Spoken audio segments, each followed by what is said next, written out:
Today is Saturday, which means it is Parkrun Day, and as we are back in the UK, we are off to Worcester Parkrun. So there are two Parkruns in Worcester, and Worcester Parkrun is the one to the east side, so we're going to be heading to that one. This will be my 24th different Parkrun, so we're almost there at 25. There's quite a few little things to know about Worcester Parkrun because at the moment it's been waterlogged quite a lot due to the bad weather, and they've had to change up the route a lot as well. So the route that I'm doing today, I'm not even sure if next week they'll use that route or whether they'll go back to a different route and things like that, but it is an out there and back route, so it's technically one lap. So the run will be around the Worcester Woods Country Park and the council building on all that area around there, and it is on a huge mixture of terrain. So you're going to start off on tarmac, and then there's some gravel, then there's a little bit of sort of trail track, and then there's grass as well. So you've got a full mixture of different terrain, so I definitely recommend to bring your trail shoes for this one. It is known for being a very, very busy course. However, as it is their 600th event, I can imagine it being a lot busier today as well. And another good thing to note is that it is buggy/pram friendly,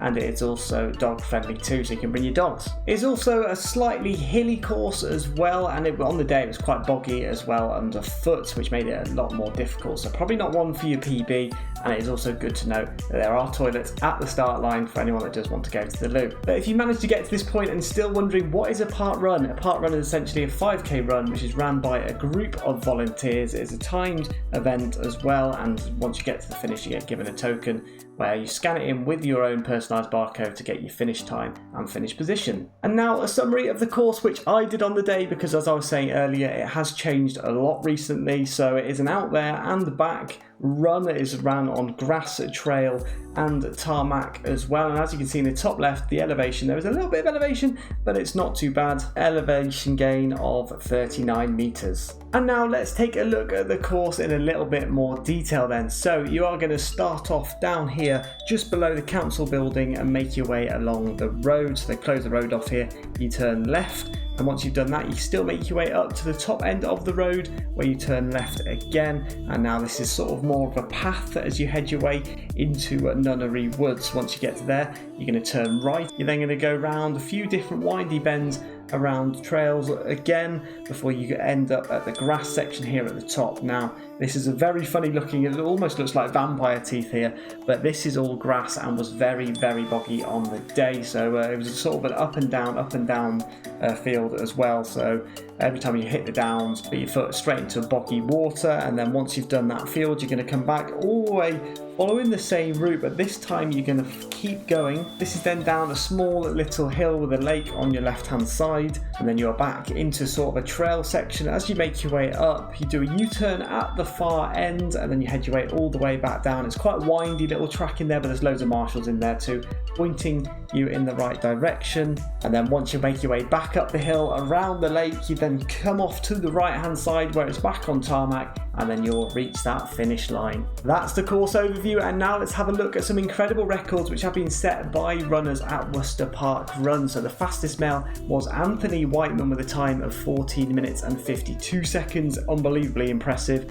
And the fastest female was Jenny Nesbitt with a time of 16:58, which is also equally as impressive, with the average number of runners being around 451 and an average time of 29 minutes and 52 seconds. So quite a lot of runners, but the average time is still not too high. So there are some incredible stats set by previous runners, and now we'll take a look at my GoPro stats. So the number of parkruns which I have done so far is 22 parkruns, with my best finished position being in 4th, which was in Zaloni Jar. And then my fastest time was at Summerdale Pavilion with a time of 22:32, all the way down through Evesham, Riverfront, Chipping Sodbury, Alexandra, and Five Arches was my slowest so far on the leaderboard with a time of 23 minutes and 25 seconds. Let's see whether we can try and beat one of these today. So you meet everyone up at the top at the council building, you make your way down to the start line, and I wasn't really ready with my GoPro, so we are about to get going in a few seconds. In 3, 2, 1, we are off. And as you can see, it is very busy at the start. We've got someone there with a pram on that right hand side as well. I always say every week, really impressive, those people that have to push a pram round. I am very impressed. 100 parkruns there as well, the t-shirt. But we are making our way up the start section. It is all on tarmac. We're taking that first turn off to the left hand side. This is probably a gradual incline, but a very, very gradual incline. as we make our way back towards the council building. So these roads are closed off, as you can see, so there's going to be no cars coming down here, thankfully, otherwise you may get flattened. And watch that speed bump there as well, you don't want to trip up it. I can see some people probably have done that before, and there's a few other little obstacles like this as well on the right hand side, because most of the runs, even though the course changes every so often because of the flooding and things like that, all of the runs do include this little bit at the start. But as you can see, it's all gravel right now and we're having a good start. And now we are turning left off of the tarmac. I realised I said gravel a second ago, I meant tarmac. So we're on the tarmac road right now, heading our way towards the council building and going down here, still all on road. And then in just a second we'll be moving on to a path. So we are now heading towards where the finish line is going to be. So the finish funnel is there on that right hand side. It's going to be set up a little bit better with a few ropes and stuff guiding you in the right directions. But this is basically where you finish off at the end. So we're about to turn off to the right in just a second. You can see some people making their way up to the top. So this is a slight U-turn, I suppose, before we head towards the woodlands. So here we go, around that bush. And now we are heading our way uphill. You can see it's a very gradual uphill again, but towards Nunnery Woods and towards the grassy section. This is all on path, so it's tightened up a little bit, but as you can see, we've not actually been in a position where we couldn't run at our full pace yet. So that's what I quite liked about this one so far. Even though it was so busy, it is still quite spacious there at the start, so you can get in the right sort of position before you do get to this section.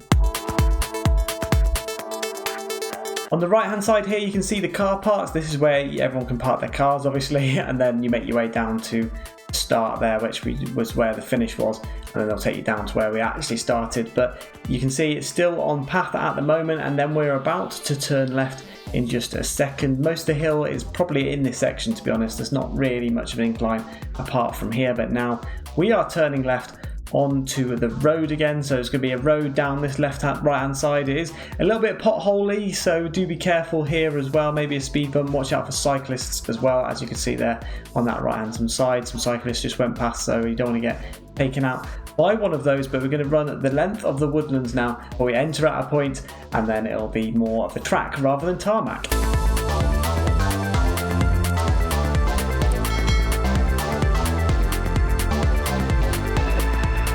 So we're doing quite well at the moment, managing to hold our pace. Make sure to keep to the left hand side unless you're taking over, and then you're going to go on the right hand side. But at some point the runners that are in front of you are going to be coming back down this track, as it is an out there and back, so you need to be careful that you're not running into them if you're one of the slower runners.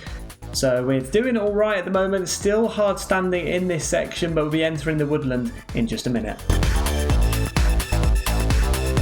And now we are on more of a trail sort of section now. It's just basically like compacted mud, but it's still hard. It's not very boggy in this section at all, so you're fine with road shoes here as well. So trail shoes are definitely advised though for this area. And we're now heading our way towards the grass fields at the far side, where that is the boggy section, and that is the section where trail shoes are definitely required. And if you are running it in road shoes, it's fine. It's just you're going to get very wet, and it can be probably quite boggy and slippy as well.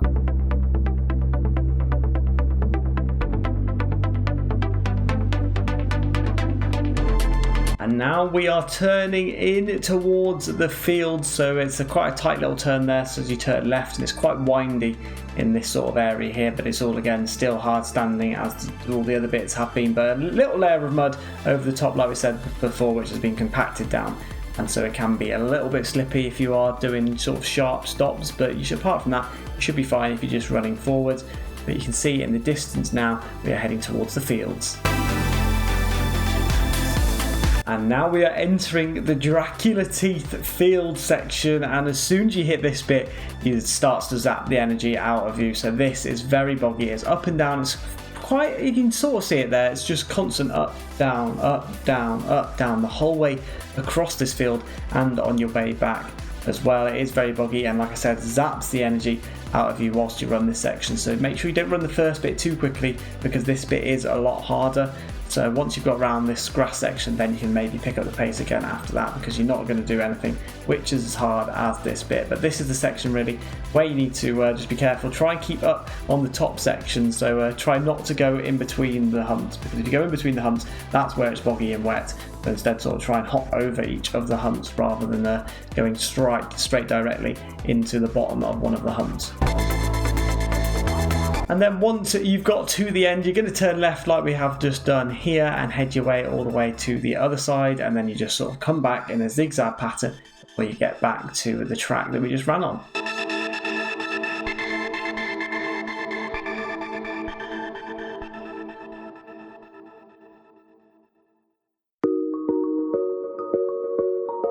One fang done, one fang to go, and then once you've done that, you are back towards the end. You can definitely feel that it's zapped the energy out of you now. As you can see, it is up, down still throughout the whole of the field, so it is very tiring. But if you do enjoy these sort of reviews where I look through the park runs, do make sure to hit that like button and also subscribe if you are new and want to see all of the other future ones, because you get notified by hitting that bell button.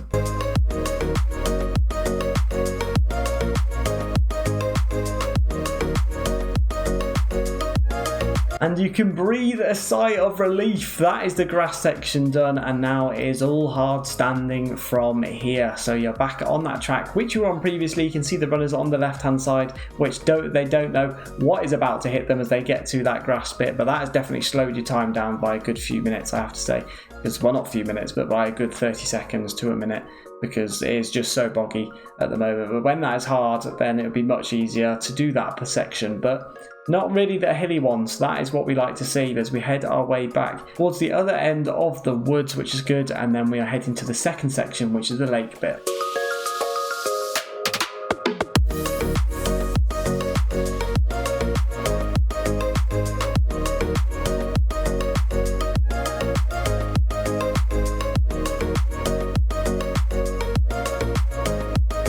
We're just over halfway back to where we came from, and we are at a time at the moment of 14:38, so we're a little bit behind time if you do want to try and get onto the leaderboard. So we'll start having to pick up the pace now if we do want to, but I don't think we will get anywhere near those times, to be honest. It's not really a PB course, however it is a really fun one, and I do quite like the fact it's loads of mixed terrains, nice and windy as well, which means that you've got constantly on the ball, lots of stop-start, well, not stop-starts, but pushing off one leg on to the other. It's quite a difficult one as well as we head our way towards that lake section again.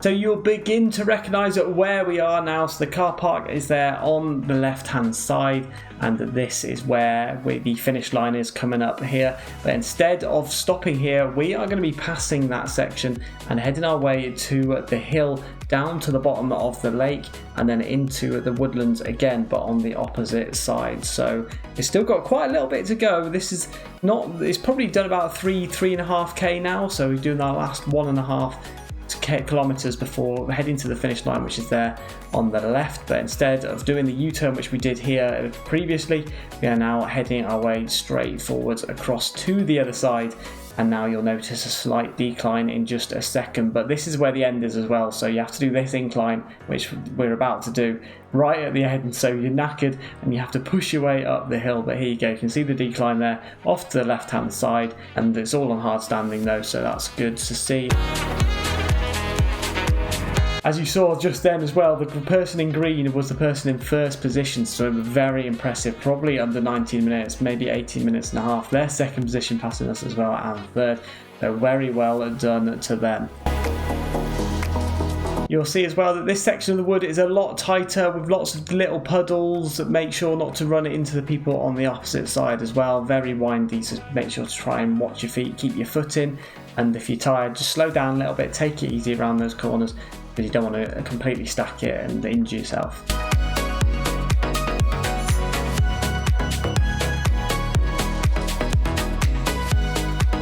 As you can see, this section's a little bit more of a muddy section, so you may find that you start to get a little bit muddier here, but it's still not bad at all. It's all hard standing around this area, so you're not going to get stuck in the mud at all. But we are still running down this long straight now before we hit a U-turn at the end, head our way back to the finish line, and hopefully we'll get an okay time, because we just got to try and get under 25 minutes. That is always my aim for every park run, and I can't see us getting on the leaderboard this week.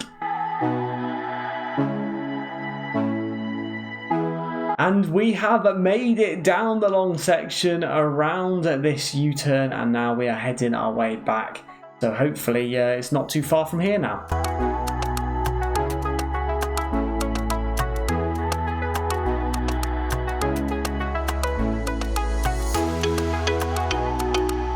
So it's the final bend as we make our way back towards the lake and that final incline at the far side. But we also, if you want to get any of the information on the gradients and the difference in the elevation gains and things like that, do make sure to check out my Strava, which I have left a link to in the description below, so you can click on there, follow me or whatever, and you can go and check out all of the different elevations of the park runs which I've done.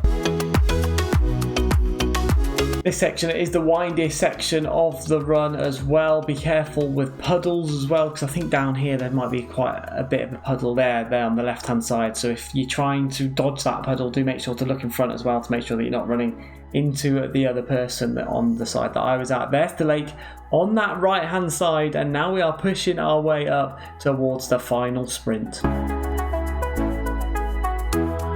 So this is that difficult incline here right at the end. I'm quite happy that it's busy in this one, because there's lots of people in front to sort of spur you on to try and make you go that little bit quicker. Maybe a sprint finish from myself at the end as well, as we run around trying to pick up the pace here on the hard standing, pushing to the end. The finish line is just ahead. Can we get under 25? It looks like we will do.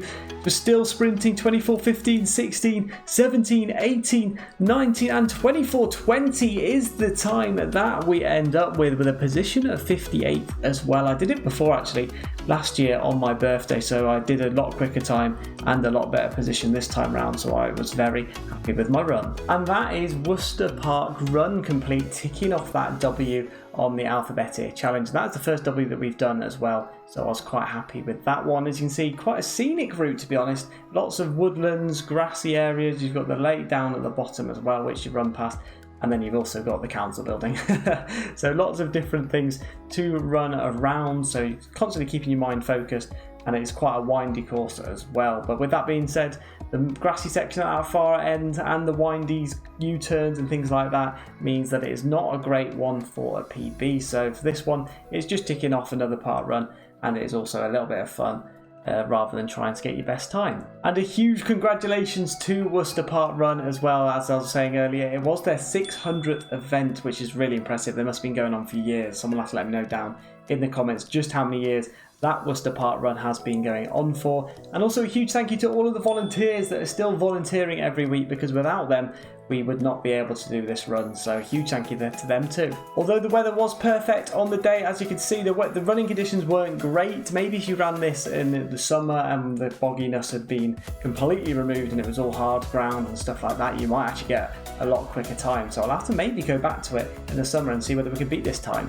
But as we do it for every park run, we'll do it for Worcester as well. We'll take a look through the pinch points. So the first pinch point is that it is got a few inclines. So inclines will be pinch point number one, as that does slow you down, especially at that lake section.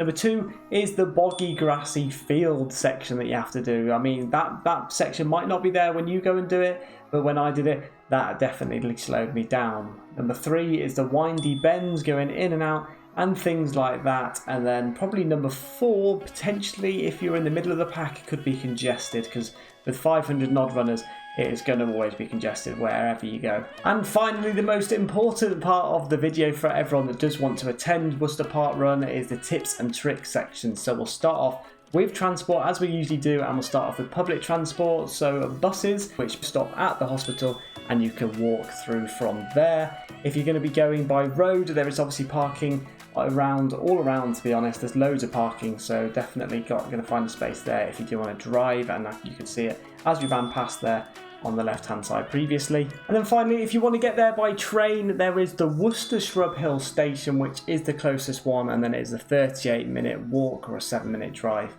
from there to the start of the run. And also the most important bit at the end of every run, you go for a post-park run coffee. So if you wanted to go for a coffee after the run, then you can go to the Orchard Cafe where everyone else goes. So feel free to join them there. You actually run past it in one of the sections as well. It was on the right hand side, but it was quite hard to see.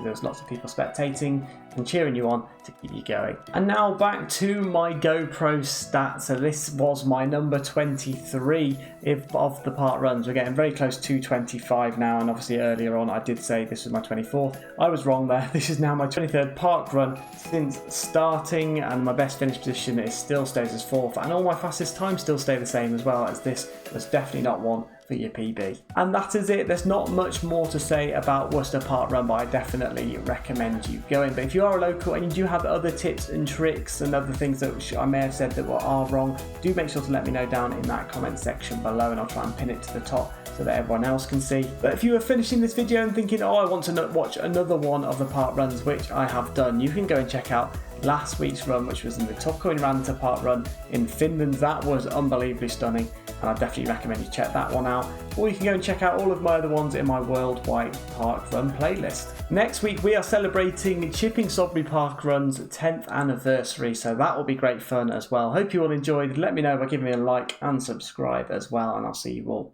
in the next one.